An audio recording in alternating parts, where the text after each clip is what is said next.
It takes something special, something different about an indie RPG to get me excited. Crazy visuals, some sort of unique mechanic, or even just a trailer that screams my name. For Flowstone Saga, it's a particular mechanic. Flowstone Saga is exactly what you'd get if you crossed a quality 16-bit retro JRPG with the world's best-selling video game ever, Tetris. While you wouldn't think it, it didn't take long for me to realise that this is a match made in heaven. Personally, I am far from a Tetris fan. I know that there's a bunch of shapes that drop from the sky and you need to move them around to make lines, but that's the extent of my knowledge. I've never really been into Tetris, but now I am a Tetris fan. Actually, I'm a Flowstone Saga fan, and a huge one at that.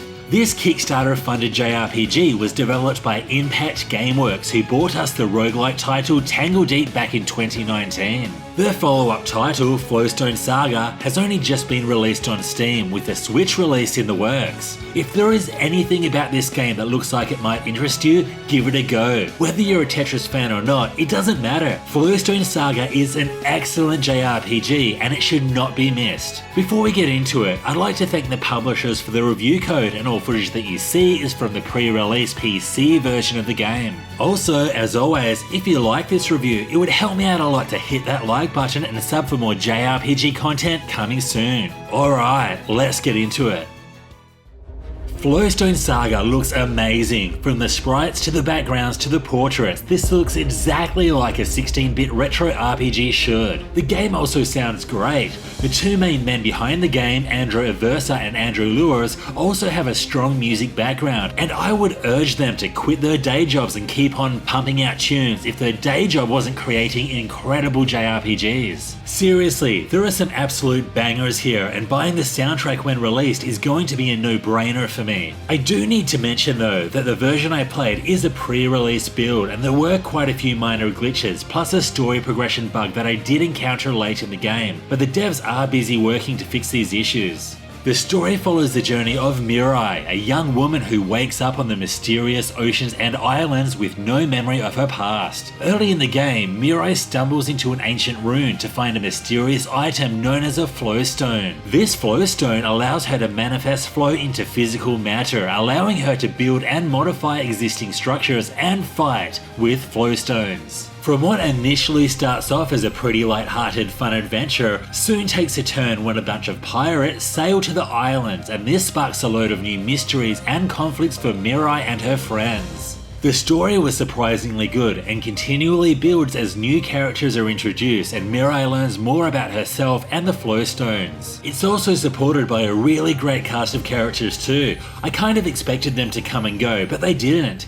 Each had their own time in the spotlight, and I grew to really appreciate the cast. Even the most minor NPCs have some depth, as you can dine with them and learn more about their backstories, and some of them are really entertaining. Let's take Alistair, who's your typical NPC guard at the entry point of town, but he's down on himself because all he does is greet people as they walk in. On that note, the dialogue is actually really good. There are some very clever lines with some great pop culture references too. When Flowstone Saga wants to be light-hearted and fun, it can be, but it also knows how to flick that switch when the story demands it. Now onto the combat, which was my favourite thing about Flowstone Saga. This is a combat system that I have never seen before, and I couldn't imagine a system like this to be better implemented. In each encounter, you'll be presented with a Tetris-style battlefield. You'll need to clear lines to inflict damage to your enemies. The bigger the clears or the more lines you complete in a row, the more the damage output. This alone is a lot of fun, but Flowstone goes absolutely all out with additional mechanics to ensure you always have a lot to think about. Take heat for instance. When you can join up 3 heat tiles, Mirai's attack power will increase, or even elemental tiles which impacts the battlefield in different ways, such as burning an enemy if you clear a row with fire tiles. Then there's status abnormalities, which ties into these Tetris mechanics in such clever ways. Then add in mana that you can build up to unleash your powers, such as being able to hurl a Flowstone piece directly at your enemy for damage. These new mechanics and enemy gimmicks are constantly introduced to you right until the very end, creating some epic boss fights.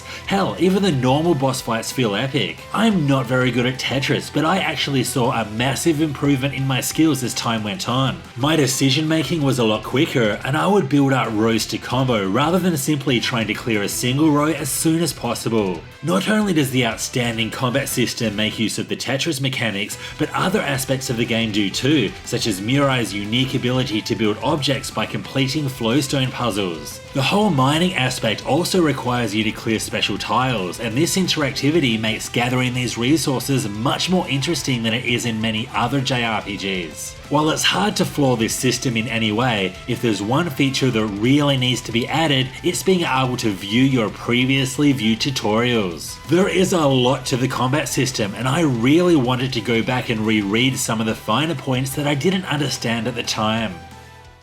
From the main town, which acts as your hub, you can venture out to many different locations throughout the islands of Ocean's End. The vibe here is all pretty similar though, with the vast majority of environments being lush and green, all the ruins from the past. Movement feels pretty good, except for some tiles that you can't run on when you should be able to, like in front of this couch. Little things like this would go a long way to make the game feel more immersive. When you do enter battle through touching an enemy on the screen, you can retry the battle or run away in an instant. You can even time a dash through your enemies, which means that you're basically picking your own fights. This is so important too, since battles are a lot longer than traditional fights in JRPGs.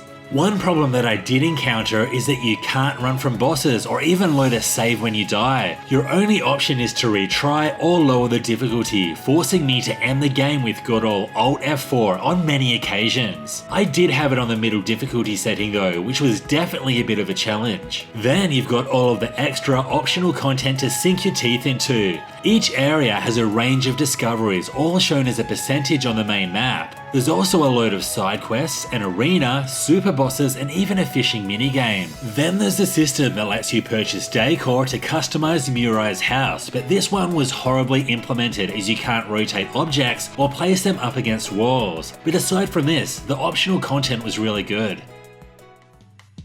Something that works so well with the complex battle mechanics is the amount of options that you have to customize your character. Starting with equipment, I really loved that the strongest equipment isn't always the best option. Aside from stat increases, most pieces of equipment have some sort of unique passive ability, and this has a huge impact on Mirai's build. For example, I was happy to go in with the lower stats for a big part of the game for an ability that healed me when I cleared red tiles. Then there's perks, which can be learnt and leveled up as you obtain perk points. These can be respec'd at any time, which is very necessary when creating different builds. To further shake things up, Flowstone Saga has a frog system, and by that I mean a class system. As you progress through the game, you'll unlock new frogs that act as classes. By harvesting items from Eric's farm and feeding them to your frogs, their strength can also be leveled up.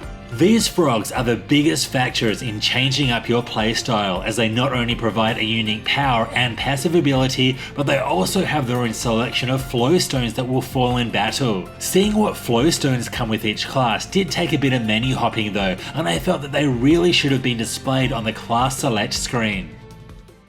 It's not too often that I play an indie RPG that is just so surprisingly good. This game was absolutely my jam, and I'd even put it around the same mark as two other recent powerhouse indie JRPGs, Chained Echoes and Sea of Stars. I just really hope that Flowstone Saga reaches the same popularity and success as those two masterpieces. There is so much to love about Flowstone Saga. The presentation is top tier with great 16-bit style graphics and a sensational soundtrack. The story and characters also gets the thumbs up, and the mix of light-hearted fun with heavier scenes were very well balanced. But the single best thing about Flowstone Saga was its Tetris-like combat system. Like I said before, I'm not the biggest fan of Tetris, but wowee, did this complex system impress. It's also well complemented by a load of customization options, which create some very different playstyles. It's really hard to find any significant fault with the game, but if I had to mention mention something, it would be the lack of tutorials. Even late in the game, there were things that I still wasn't completely clear on. And then, of course, there's the bugs that I encountered. I know I played the pre-release version, but I can only talk about what I experienced. Flowstone Saga is out now, and if there's anything that grabs you about this game, do yourself a favor and download it now. It is well worth it. Do you like the looks of Flowstone Saga? Do you plan on giving it a go? Let me know in the comments below. This was Hellfire RPGs, thanks for watching. If you liked this video, do me a favor and hit like and sub for more JRPG content coming soon. See you next time.